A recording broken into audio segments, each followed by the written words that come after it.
какая чудесная несподянка. Какой чудесный сюрприз. Алиса, мы, правда, с таким удовольствием готовили его, Необыкновенно. придумывали. И очень приятно, что это интервью я беру в ваш день рождения. И, как обычно, у моих учеников накапливаются вопросы. И с каждым разом они все заковыристее. Я так подозреваю. Смотрите, вот много и часто задают вопросы про то, что есть одинаковые портреты. Угу. Люди с одной датой рождения. Встречались ли вам люди вот, точно с вашим портретом? Да, даже очень много. Во-первых, у меня были на курсе на ВУЗе брат и сестра близнецы, или как-то, 23 марта тоже родились, даже года, что точно такой же самый портрет. Потом у меня была ученица, моложе меня, но тоже с точно таким же самым портретом, потому что она настолько моложе, что с третьей позиции тоже получилась жрица. Потом молодой человек моей дочери, тоже с точно таким же самым портретом. Весело. Так что я могу сказать... еще мой учитель астрологии один, но у него жрица, не совсем точно, он 23 марта. Я могу сказать, например, только то, что знаю о всех этих людях. Все они написали хотя бы одну книжку, например. Все они разошлись в своей жизни. И все они преподают или преподавали. То, что у людей есть такой же самый портрет, это еще не все. Портрет – это наш потенциал.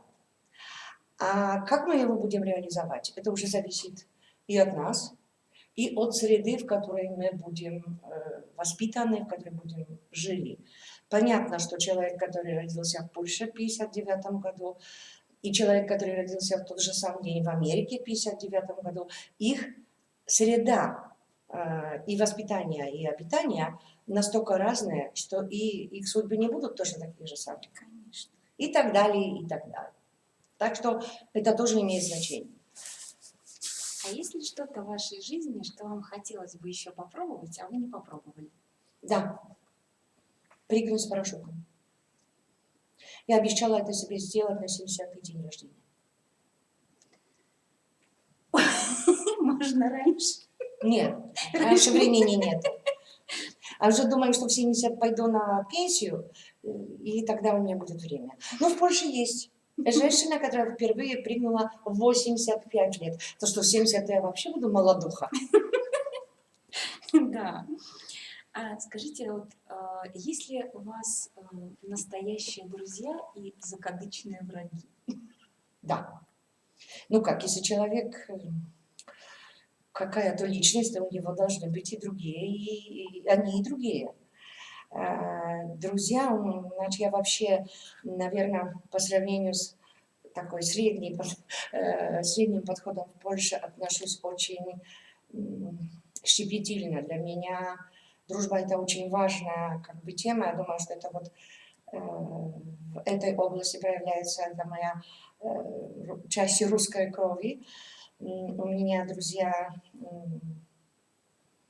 дружеские отношения, они всегда очень долго длятся, очень долго. У меня немного друзей, таких, о которых я могу сказать, да, это настоящий мой друг. Но зато все они начались еще в прошлом веке. Ну и, конечно, моя самая лучшая в мире подруга, она живет в России, в Москве, это Лена Русакова. В Польше тоже у меня есть. Ну, понятно, тоже возраст, вот я 1,5 года тому назад умерла моя очень хорошая подруга Уля. Ну, я к дружбе очень так. А враги, надеюсь, что они есть. Просто надеюсь, потому что настоящая личность должна иметь врагов. Ну, они как-то не смеют, храбрости им не хватает, чтобы заявить мне, что они враги. Но я их поздравляю, я их очень люблю. Враг тоже человеку нужен. Здорово. А может ли эзотерик быть бедным? Нет. Не, потому что это против принципам эзотерики. С другой стороны, я тоже скажу, так же самоуверенно, что эзотерик не может быть ну, как-то бешено богат, не может быть миллиардером в евро, потому что и одно, и другое состояние, оно говорит о неравновесии. А эзотерик, он должен стремиться к тому, чтобы быть изравновешенным внутри и налаживать изравновешенные отношения с окружающим миром. Мы живем в физическом мире, поэтому мы должны реализоваться тоже в материи. Поэтому эзотерик должен, если он эзотерик, и у него есть, извините, мозги, он должен достойно жить. Как он это понимает и как он это воспринимает. Ну, бедный эзотерик – это, знаете, как белый негр. А есть у вас авторитеты? Кто для вас авторитет? Да. С людей, с которыми я пересеклась в жизни лично, самый главный авторитет для меня – это мой дедушка. Дедушка, который меня воспитывал, меня родители ведь не воспитывали. Это был человек необыкновенной честности и приличности.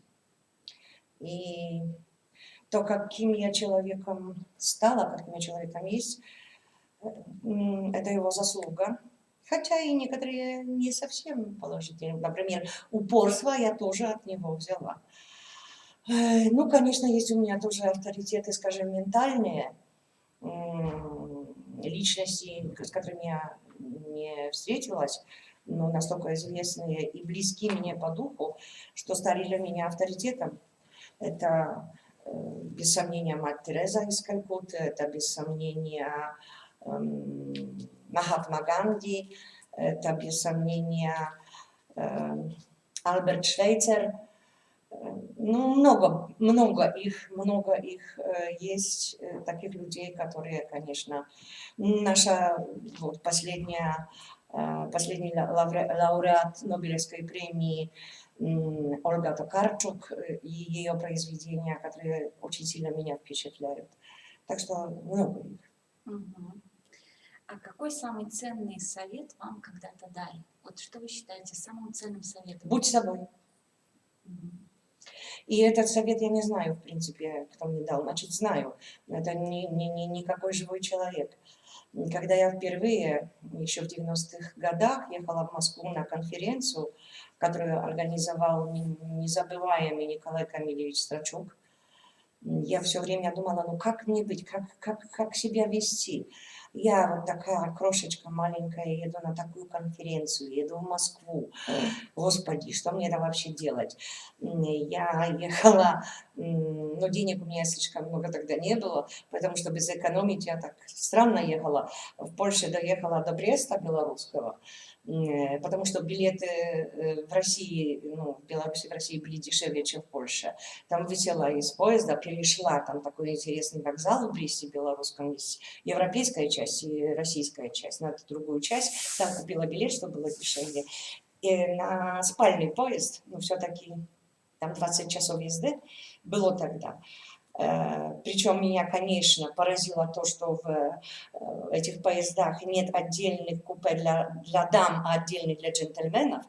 И сложилось так, что пришлось мне ехать с джентльменом в одном купе в спальном.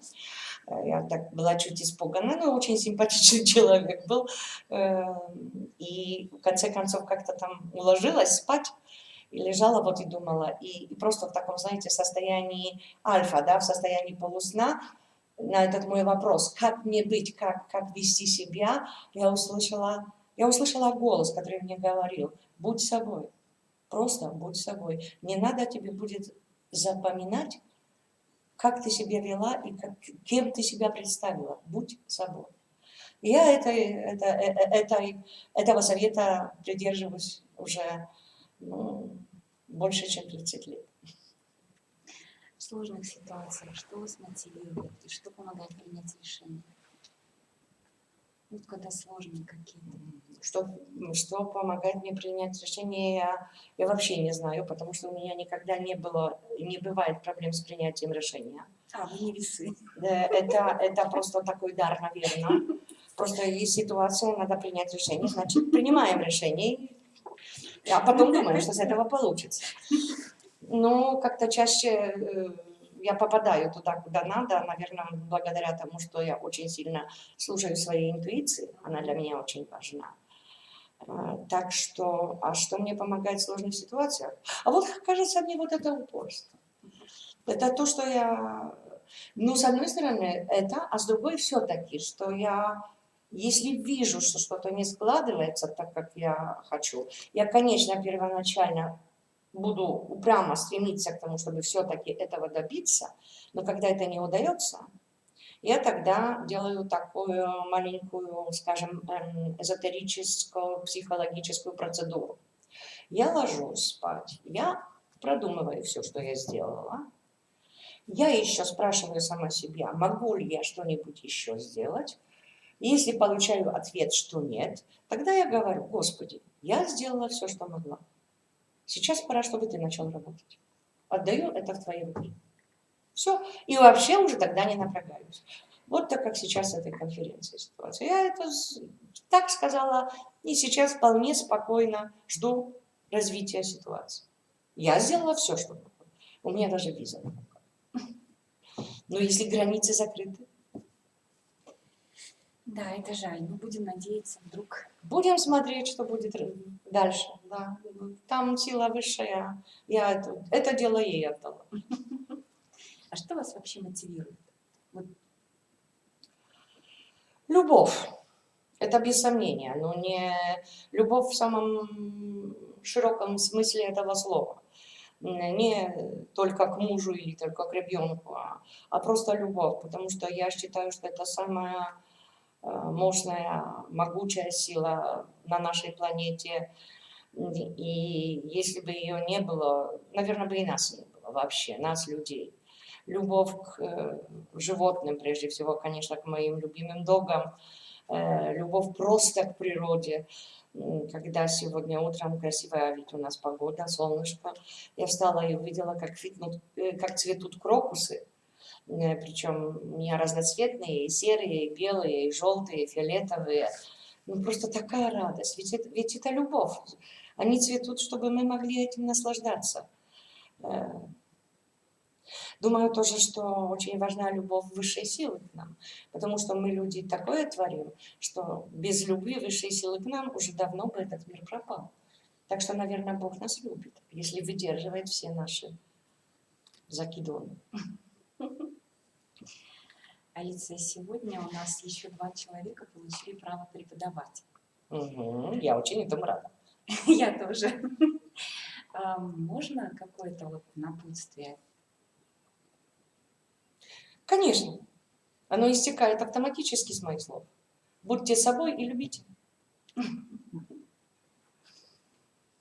А есть еще какой-то вопрос, на который бы вам хотелось ответить, а я вам его все никак не задам? О, это самый сложный вопрос, какой я получила в жизни.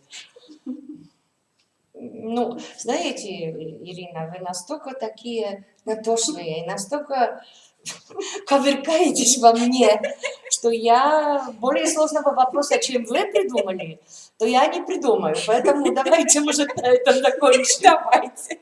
Спасибо вам Спасибо большое. вам огромное. Спасибо вам, здоровья вам, счастья, долголетия, новых творческих успехов. И мы будем к вам приезжать с таким удовольствием. Спасибо. Но только попробуйте не приехать. Поменяю лягушки. Сдально. Спасибо.